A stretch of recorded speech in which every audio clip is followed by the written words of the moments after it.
Hello, and welcome to this week's sermon. This week, the 29th of September 24, is marked as Green Sunday in the Auckland Methodist Synod. Green Sunday is the Sunday when we turn our thoughts to matters of the environment. So, here is a sermon for Green Sunday. Food has a central role in health, nutrition, and social engagement. Symbolic meals, or actual meals, play an important role in every major religion. Eating is one of the fundamental pillars of human existence. We spend a huge amount of time thinking about food. We think about where we can obtain it, how we can prepare it, when we shall eat it, whether we can save it for another day, with whom we shall eat it, and what special food we reserve for a celebration or religious ceremony. Food dominates our waking lives, not to the extent as it would have done to our distant ancestors, perhaps, who had to work so much harder to secure a reliable source of food, but nonetheless, our minds turn to eating every few minutes. It is estimated that we spend 15% of our time thinking about food. Those suffering from eating disorders may spend 115% of their time. How is that possible, you might ask? 115%? Well, the answer is that they dream about food as well as worry about it during the day. It is no fluke that civilization took root beside the great rivers of the Nile, Tigris and Euphrates, where floodplains with rich soil and abundant fresh water permitted agriculture to develop. Farming allowed people to have excess food for the first time, facilitating travel to more distant places, funding trade for the spread of technology, and sustaining a higher population. River systems in India, South America and China saw similar developments of civilization in which an abundance of food through farming and animal husbandry allowed people to abandon hunter-gatherer lifestyles and gain new skills for civilization to unfold. A better supply of food permitted humans to develop bigger brains. A meat diet provides the nutrients and energy for humans to live in colder climates, where the provision of fruit, nuts and berries would be limited in winter months. Yet turning from hunter-gatherers into farmers had other profound effects. As humans, we have to process most foods to digest them. We have one of the shortest digestive tracts of any comparable animal, with tiny teeth and small, weak jaws. So we only started to flourish when we invented cooking our food, about 1 million years ago, before Homo sapiens existed. Without the skill of cooking and the taming of fire, there could have been no Homo sapiens with our larger brains. Not surprisingly, the Bible has a lot to say about food.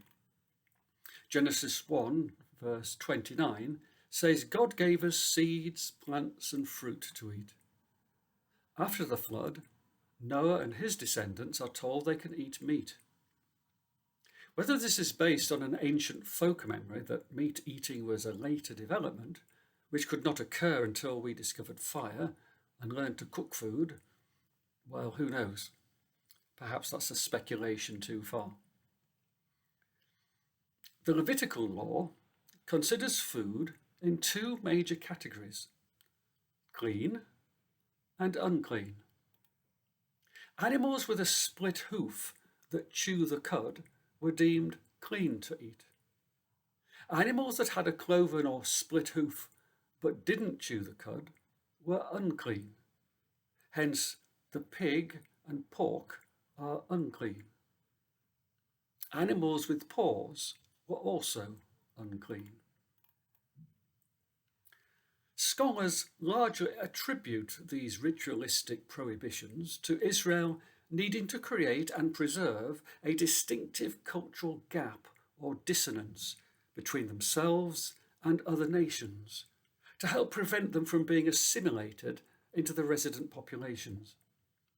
Their distinctive diet kept them apart and put off others from joining them, thus keeping God's people intact and able to fulfill its destiny. The particular provision which declared pigs inedible could exist because they are much more likely to pick up parasites, and even to this day, pork has to be very carefully cooked to ensure its safety, because pigs are prone to eat anything. Ruminants like sheep, goats and cows only eat grass, and therefore their meat is considerably safer to eat under pre-modern conditions. Animals with paws tend to be carnivores and apex predators, and therefore eat the toxins consumed by other animals, and therefore build up toxins over time, making them more dangerous for humans to consume. Jesus famously brought the traditional Jewish food laws to an end, saying, "Do you not understand that whatever goes into a man from the outside does not defile him?" Mark 7 verse 18. However, food continued to play a major role in Christianity, as it had done in Judaism. The new dietary requirements for Christians to keep them distinctive from other people around them was the rule to consume bread and wine in a ritual celebration every Sunday. For most of human history, our preoccupation with food was because its supply was so uncertain. In recent generations, however, much of our world has suffered with the oversupply of food. But it is not just the easy access to food which is causing us problems. Over recent decades, our diet has dramatically changed, from simple home-cooked food to calorie-dense, industrially produced processed food. Not all processed food is a problem. Butter, for example, is processed, so is anything that we cook for that matter. The real problem seems to be the abundance of ultra-processed food, or UPFs, in the modern diet. UPFs are classified as those foods with ingredients such as emulsifier, extra salt and sugars, additives and trans fats, which you would not find in a kitchen cupboard. Not all UPFs are harmful to us, but some clearly are when eaten in large enough quantities.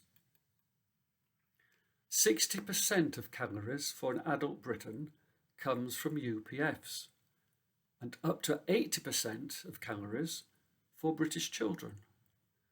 I suspect those percentages are pretty close to what we would find in the United States, or Australia, or here in New Zealand, and one or two places besides those. A UK doctor, Dr. Chris Van Tolken, conducted an experiment recently. He switched from a diet of 20% UPF to 80%, which is a diet of 20% of the British population. He wanted to measure the effect on his body of such a high proportion of UPFs. UPFs are manufactured, remember, to be highly tasty, with lots of sugar, salt, fats and chemicals and colouring. He quickly found himself craving food throughout the day. He suffered constipation, heartburn and sleeplessness. He put on 6.5 kilograms in 4 weeks, taking him into the overweight category. The hormone which makes you feel hungry had gone up by 30%, with a proportionate decrease in the hormone that stops you eating. He also examined the new neuroconnections produced by the diet, new pathways in the brain itself that had been created during the experiment, which had linked up the reward centres of the brain with the repetitive action parts of the brain, which is exactly what happens in cases of addiction. A child's developing brain is even more readily reshaped. It is feared that today's children will live shorter lives than their parents. Calorie-rich foods, full of chemicals, may be quite benign in small amounts, but when constituting the majority of one's diet, they give rise to obesity, which in turn can lead to diabetes, heart disease, and various cancers. In 2019, bad diet took over in the UK as the main cause of death, overtaking death from cancer, according to medical authorities. Now, many of you will be wondering why UPFs should feature as the topic of a sermon. And it is pretty unusual, I'll grant you. Well, firstly, I chose it because today is Green Sunday, the day in the calendar, as I've said, when we turn our thoughts to matters of the environment. Secondly, I chose it because the church should be concerned about the health of the nation and the well-being of the disadvantaged. It will be no surprise to learn that the lower down the income scale you are, the higher the level of UPFs in the diet. Fresh food is often far more expensive than industrial food, and only the food industry and government can do anything about that. So the church must raise these concerns for the experts to consider. Thirdly, I do so because our unhealthy diet reflects the wider dislocation of humankind. It is yet another symptom, alongside the health of the family unit, that reveals how far we have wandered from the natural path we were created to follow. Now, so much good has come from modern science and technology. The availability of food has banished famine from so many countries. So we should never forget what we owe the food industry. But we forget at our peril the natural order of things.